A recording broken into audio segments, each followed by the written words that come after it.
అందరికీ నమస్కారం, శుభోదయం. Welcome to money master. ఇవాళ 8th July Wednesday international market updates, అలాగే మన మార్కెట్స్ ఇంపాక్ట్స్ అన్ని మనం మాట్లాడుకుందాం.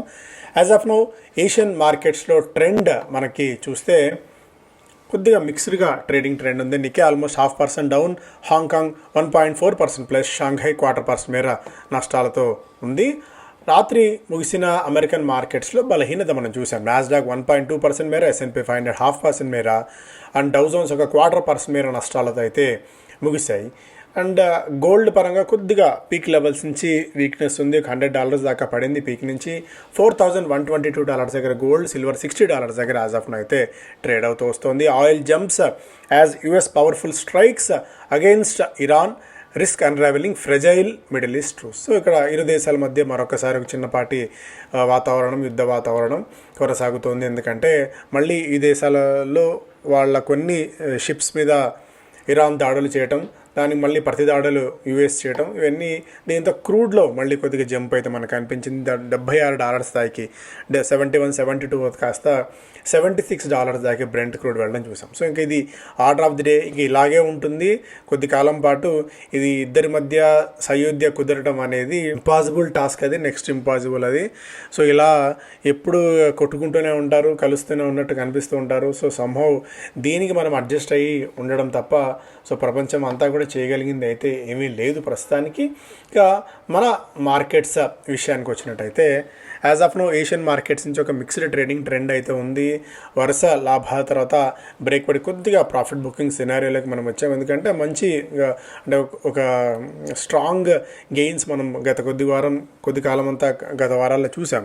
సో అలాంటిది కొద్దిగా చిన్న ప్రాఫిట్ బుకింగ్ వచ్చింది. బట్ మరి అంత ప్యానిక్నెస్ అవ్వాల్సిన అవసరం అయితే ఏం కనిపించట్లేదు. రిజల్ట్ సీజన్ కిక్ ఇన్ అయింది కాబట్టి మనకి మెల్లిగా రిజల్ట్స్ ఆధారంగా స్టాక్స్ అండ్ సెక్టార్స్ పర్ఫార్మెన్స్ అయితే కనబడుతుంది వితౌట్ ఎనీ డౌట్. ఇక స్టాక్ స్పెసిఫిక్గా మనం చూసినట్టయితే Tata capital, PC jewellers, Dilip buildcon, Cochin shipyard, NTPC green లాంటి స్టాక్స్లో మనం యాక్టివిటీ గమనించవచ్చు.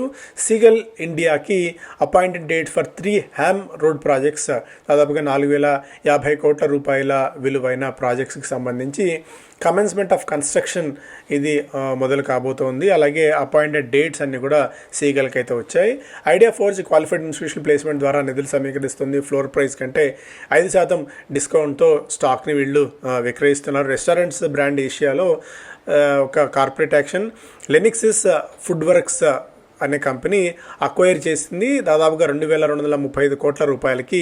The group acquired 41.78% stake which may increase to 48.04% upon warrant conversions.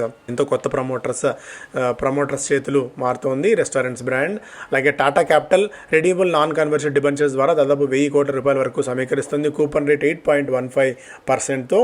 PC jewellers తనకున్న అప్పుల్ని మొత్తం క్లియర్ చేసామని repaid and clear all outstanding debt under the September 30, 2024 settlement agreement with 2 consortium banks అని చెప్పి వెల్లడించింది. దిలీప్ బిల్డ్కాన్కి వాయనాడ్లో ఒక ల్యాండ్ స్లైడ్ మనం చూసాము.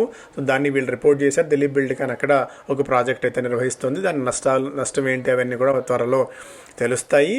అండ్ కొచ్చిన్ షిప్ యార్డ్ వీళ్ళ ఓఎఫ్ఎస్ ఆఫర్ ఫర్ సేల్కి అనూహ్యమైన స్పందన లభించింది. సబ్స్క్రైబ్ అయింది. దాదాపు 0.4% మేర వీళ్ళంటే గ్రీన్ ఆప్షన్ కూడా పెట్టుకున్నారు కాబట్టి ఒక మంచి స్పందన వీళ్ళకి లభించింది. సో ఒక స్ట్రాంగ్ వికెట్ మీద వీళ్ళు ఉన్నారు అని చెప్పి మనం అర్థం చేసుకోవచ్చు. ఇండియన్ ఓవర్సీస్ బ్యాంక్ కూడా దాదాపు 5,000 కోట్ల రూపాయల వరకు సమీకరించేందుకు సమాయత్తం అవుతుంది. షేర్ హోల్డర్స్ అప్రూవల్ కోసం చూస్తున్నారు. మిగిలిన స్టాక్స్ పరంగా చూస్తేనేమో ప్రీమియర్ ఎనర్జీకి solar modules manufacturing company premier energies దాదాపుగా 3,011 కోట్ల రూపాయల వర్త్ ఆఫ్ ఆర్డర్స్ వచ్చినట్టు వెల్లడించింది for supply of solar cells and modules. IDFC first banking ఊతమిచ్చే అంశం ఏంటంటే employees provident fund organisation EPFO provident fund payment సర్వీసెస్ని వీళ్ళు లాంచ్ చేశారు, ఇంటిగ్రేట్ చేశారు. అదాని ఎంటర్ప్రైజ్కి యుఎస్లో ఏదైతే ఫెడరల్ కోర్టులో అక్కడ ఇష్యూ నడుస్తుందో అది దాదాపుగా క్లియర్ అయిపోయినట్టే కనిపిస్తోంది. సాధారణంగా డిపార్ట్మెంట్ ఆఫ్ జస్టిస్ చేసిన రిక్వెస్ట్ని, ప్రతిపాదనని ఫెడరల్ కోర్టు అంగీకరించకపోవడం అనేది దాదాపుగా జరగదు గత చరిత్ర చూస్తే అని చెప్పి హిస్టరీ అయితే చెప్తోంది. ఎందుకంటే ప్రభుత్వం అండ్ ట్రూస్ ఒక ఒప్పందానికైతే వచ్చేసాయి. సో అదాని మీద కేసు ఉండకపోవడమే మంచిది, ఉండడం అదాని మీద కేసు పెట్టడం అనేది సరైనది కాదన్నట్టుగా కూడా వ్యాఖ్యలు ప్రభుత్వం నుంచి రావడం ఇవన్నీ చూస్తే ఇక దాదాపుగా అదాని ఎంటర్ప్రైజెస్కి యూఎస్ నుంచి 100% క్లీన్ చిట్ వచ్చేసినట్టే అర్థం. కొచ్చిన్ షిప్ యార్డ్ ఆల్రెడీ మనం మాట్లాడుకున్నాం. ఇవి ప్రధానమైన వార్తలు. స్టాక్స్ పరంగా చూస్తే economic times as issues line up many join pre IPO placement queue. So మళ్ళీ ప్రీ ఐపీఓ కోసం కొద్దిగా డిమాండ్ అయితే పెరుగుతుంది అన్నట్టుగా కూడా. అలాగే Google cloud to host its latest AI models in India. Indonesia మధ్య ఒక ఒప్పందం కుదరబోతోంది, డిఫెన్స్ ఒప్పందం. సో మన బ్రహ్మోస్ని కొనేందుకు ఇండోనేషియా ఆసక్తి చూపిస్తోంది. మొన్నే ఫిలిప్పీన్స్ కూడా అందుకు అంగీకారం ఆమోదం తెలిపింది. సో బ్రహ్మోస్ని కనుక మనం వాళ్ళకి విక్రయించినట్టయితే డిఫెన్స్లో మనం సో రేరెస్ట్ లాంటి ఫీట్ లాంటిది మనకు ఒకప్పుడు పూర్తి స్థాయిలో డిఫెన్స్ మీద మనం ఆధారపడే స్థాయి నుంచి చిన్న దేశాలకి మనం మన డిఫెన్స్ సామర్థ్యాన్ని ఎగుమతి చేయడానికి కూడా సిద్ధపడుతున్నాం. మనం రష్యాతో ఇప్పటికే ఒప్పందం కుదుర్చుకొని మనం ఫైటర్ జెట్స్ని తయారు చేస్తున్న తరుణంలో ఇతర దేశాలకు కూడా మనం విక్రయించినట్టయితే ఒక మేజర్ బూస్ట్ మనకు డిఫెన్స్ సెక్టార్ కంట్రీకి కూడా మనకు లభిస్తుంది.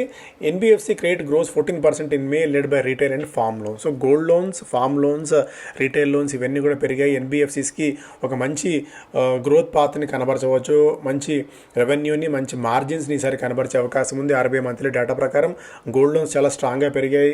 కన్జ్యూమర్ డ్యూరబుల్ ఫైనాన్స్ కూడా చాలా స్ట్రాంగ్గా పెరిగింది. ఇవన్నీ కూడా సో బ్యాంకింగ్ కంటే ఎన్బిఎఫ్సిస్ కూడా ఈసారి ఒక మంచి గోల్డ్ లోన్ కంపెనీస్ ఎన్బిఎఫ్సి ఈసారి ఒక మంచి రిజల్ట్స్ని పోస్ట్ చేసే అవకాశం అయితే చాలా క్లియర్ కట్గా ఉంది ఆర్బీఐ డేటా ప్రకారం. ఆల్రెడీ ఇది మాట్లాడుకున్నాం మనం. ట్రెంట్ కొద్దిగా మార్కెట్కి రుచించలేదు. ఒకే రోజు అదా 15 నెలల్లో ఎప్పుడూ లేని విధంగా 12% ఒకేసారి కోల్పోవడం స్టాక్ అయితే చూస్తున్నాము. సంహౌ మార్కెట్ని ఇంప్రెస్ చేయలేకపోయింది వీళ్ళ గ్రోత్ అంతా కూడా. రెవెన్యూ గ్రోత్ 19% మేర ఉన్నప్పటికీ కూడా స్ట్రీట్ ఇంకా అంతకంటే ఎక్కువగా ఎక్స్పెక్ట్ చేసింది. స్టాక్లో సెల్లింగ్ అయితే చూసాం.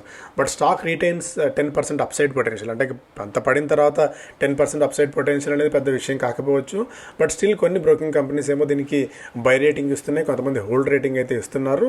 యాజ్ ఆఫ్ నౌ అయితే currently Bloomberg consensus ratings for Trent shows 74.1% buys and 18.5% hold and 7.4% మాత్రమే sell with potential 12% target price of 3,233. దీనికి ఇంకా టార్గెట్ ప్రైస్ అయితే ఉంది. అంటే ఇక్కడ నుంచి కొద్దిగా ఒక 10% దాకా అప్సైడ్ మనకు కనిపించినప్పటికీ కూడా. బట్ సంహౌ ట్రెంట్ బాగా పెరిగింది కాబట్టి ఒకసారి వన్స్ పర్ఫార్మెన్స్ పూర్తి స్థాయిలో వచ్చేసిన తర్వాత మళ్ళీ పూర్తి స్థాయిలో అదే పర్ఫార్మెన్స్ కనబరచాలి అంటే అంత ఈజీ అయిన టాస్క్ అయితే కాదు.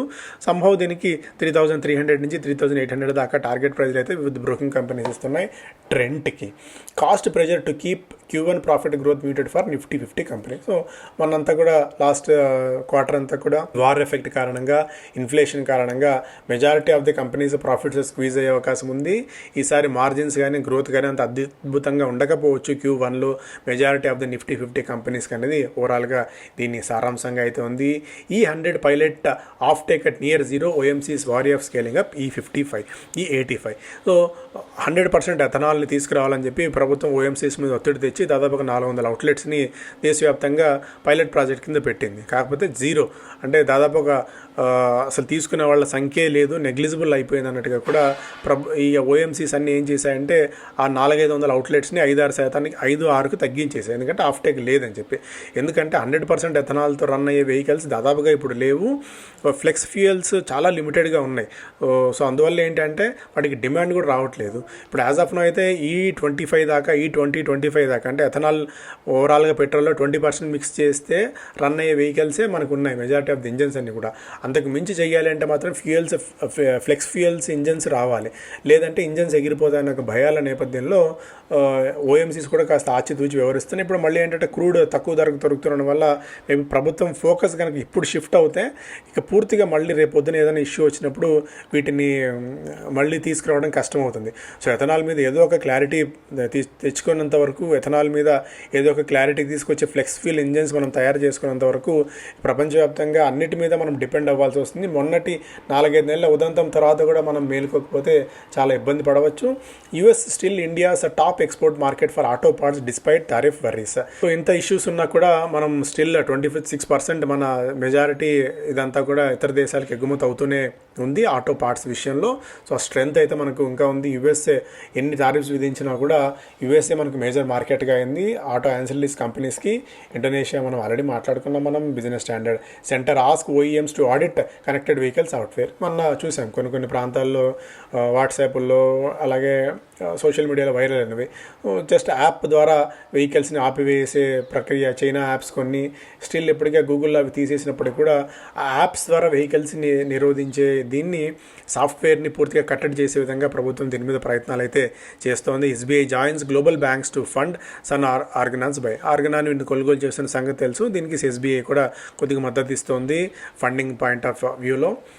ఫస్ట్ పేజ్ అంశాలు. అలాగే ఇన్ఫో ఎడ్జ్ చెందిన 13% మేర పెరిగింది. ఐటీడీడీసీ రెగ్యులర్ వాల్యూమ్స్ పోలిస్తే 175 రెట్ల అధిక వాల్యూమ్స్ స్టాక్ జంప్.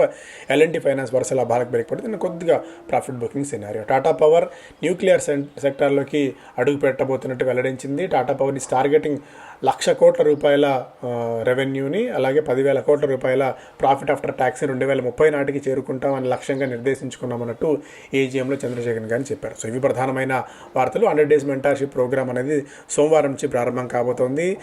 పదే చెప్తున్నట్టు ఇన్వెస్టర్స్కి ట్రేడర్స్కి అందరికీ ఉపయోగపడే ప్రోగ్రామ్ ఇది. సో ప్రతి ఒక్కరికి మార్కెట్లో ఉన్న పార్టిసిపెంట్స్ అందరికీ కూడా యూస్ఫుల్ అవుతుంది. సక్సెస్ఫుల్గా లాస్ట్ 5 years నుంచి రన్ చేస్తున్న ప్రోగ్రామ్ ఇది. ఎంతోమంది ట్రేడర్స్ని మార్కెట్కి అందించిన ప్రోగ్రామ్ ఇది. మీరు ఎన్రోల్ అవ్వండి, ఖచ్చితంగా దీని నుంచి మీరు బెనిఫిట్ పొందుతారు అని చెప్పి కాన్ఫిడెంట్గా చెప్పగలం. ఎందుకంటే ప్రీవియస్ బ్యాచ్ హిస్టరీస్ వాళ్ళ ఫీడ్బ్యాక్ అంతా ఉన్న తరుణంలో ఈ నెంబర్కి ఫోన్ చేసైనా వాట్సాప్ చేసైనా మీరు మరిన్ని వివరాలు తెలుసుకోవచ్చు. Thank you so much.